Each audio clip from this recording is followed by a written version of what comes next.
Assalamualaikum warahmatullahi wabarakatuh. Perkenalkan, saya Kila Juzamarani dengan NIM B1B1230025.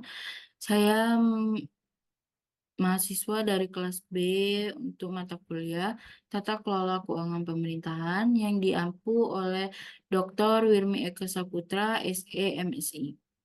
Di kesempatan kali ini saya akan menerangkan tentang pemahaman dan analisis dari buku Keuangan Negara dalam Praktik dan Teori oleh M. Suparmoko. Di kesempatan kali ini juga saya hanya akan membahas analisis untuk bab 1 atau bab pendahuluan.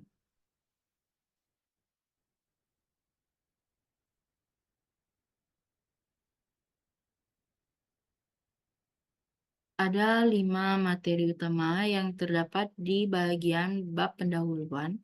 Yang pertama ada pemerintahan dan rumah tangga. Yang kedua ada peranan pemerintah dalam perekonomian. Lalu ada kepincangan-kepincangan dalam mekanisme pasar. Ada eksternalitas dan barang publik. Dan yang terakhir ada macam kegiatan pemerintah. Masuk ke pemerintah dan rumah tangga. Sektor ekonomi publik atau pemerintah menetapkan pengeluaran berdasarkan kebutuhan dan prioritas nasional untuk meningkatkan kesejahteraan masyarakat. Pengeluaran ini tidak dibatasi oleh pendapatan yang ada, tetapi pendapatan ini disesuaikan untuk memenuhi target-target penjualan. Seringkali melalui pinjaman yang ada. Lalu, tujuan utama pengeluaran pemerintah mencakup pembangunan infrastruktur, pelayanan publik, serta program sosial yang penting untuk mencapai kesejahteraan masyarakat secara keseluruhan. Ada pengeluaran rumah tangga dan pengeluaran perusahaan. Pengeluaran ini biasanya didasarkan pada pendapatan yang ada. Mereka juga menyesuaikan pengeluaran dengan pendapatan yang mereka dapat, sehingga jika pendapatan yang diterima meningkat, maka pengeluaran yang akan dia ditorehkan juga meningkat. Begitu pula sebaliknya. Jika pendapatan sedikit, maka pengeluaran juga dapat sedikit. Tujuan pengeluaran ini adalah untuk memenuhi kebutuhan sehari-hari seperti makan, rumah, pendidikan, serta untuk mencapai kesejahteraan individu atau keuntungan perusahaan tersebut. Lanjut ke peranan pemerintah dalam perekonomian. Ada 2 peranan. Yang pertama ada sistem kapitalis.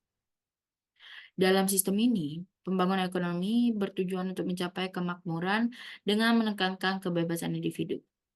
Selain itu, pemerintah diharapkan tidak banyak campur tangan, kecuali dalam hal pertahanan nasional, keadilan sosial, serta pekerjaan umum yang tidak menarik bagi sektor swasta karena tidak menghasilkan keuntungan apapun. Seperti yang kita tahu, sektor swasta selalu mengambil keuntungan dalam setiap proyek yang dikerjakan. Menurut John Stuart Mill, sektor swasta lebih efisien dalam mengelola industri dan perdagangan. Sementara campur tangan pemerintah hanya diperlukan untuk menjaga perdamaian dan melindungi kebebasan individu. Lalu ada sistem sosialis. Di sistem ini, mereka melihat kekurangan dan bahaya dalam kapitalisme, terutama karena kebebasan individu yang mutlak dapat menyebabkan ketimpangan-ketimpangan sosial di masyarakat. Sosialisme menekankan peran pemerintah yang kuat dalam mengatur perekonomian, termasuk perencanaan, produksi, distribusi, pendidikan, serta kesehatan, untuk memastikan bahwa semua individu mendapatkan perlindungan dan kesetaraan yang lebih baik. Ada kepincangan-kepincangan dalam mekanisme pasar. Ada barang kolektif dan peran pemerintah.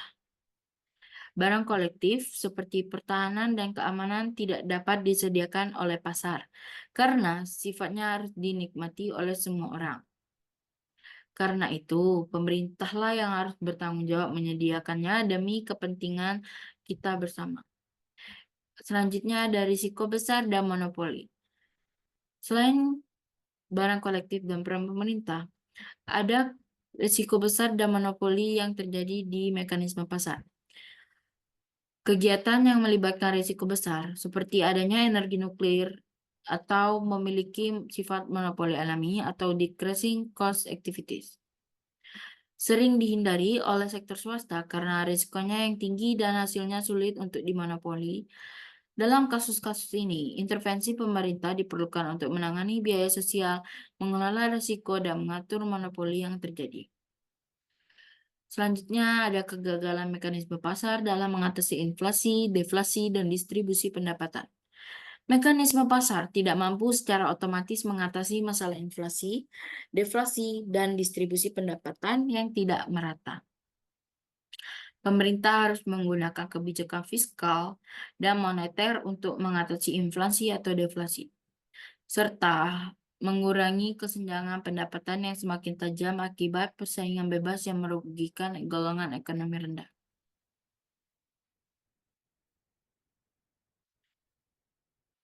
Oke, salah.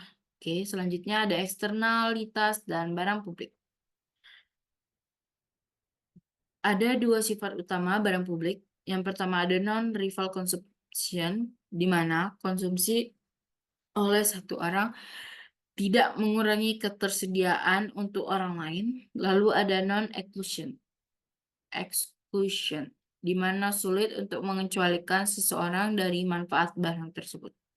Contoh barang publik termasuk udara bersih dan penerangan jalan umum.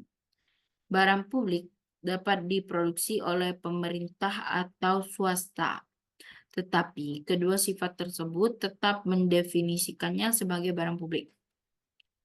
Yang terakhir ada macam kegiatan pemerintah. Yang pertama ada alokasi dan redistribusi. Pemerintah juga mengalokasikan sumber daya untuk memenuhi kebutuhan masyarakat dan melakukan redistribusi pendapatan melalui pajak dan subsidi. Yang kedua ada stabilisasi ekonomi. Pemerintah menstabilkan perekonomian melalui kebijakan moneter, fiskal, dan perdagangan untuk menjaga keseimbangan antara inflasi, deflasi, dan juga kesempatan kerja. Yang terakhir ada pertumbuhan ekonomi. Pemerintah mempercepat pertumbuhan ekonomi dengan tujuan untuk meningkatkan standar hidup dan mencapai kesejahteraan ekonomi yang lebih baik. Ada kesimpulan.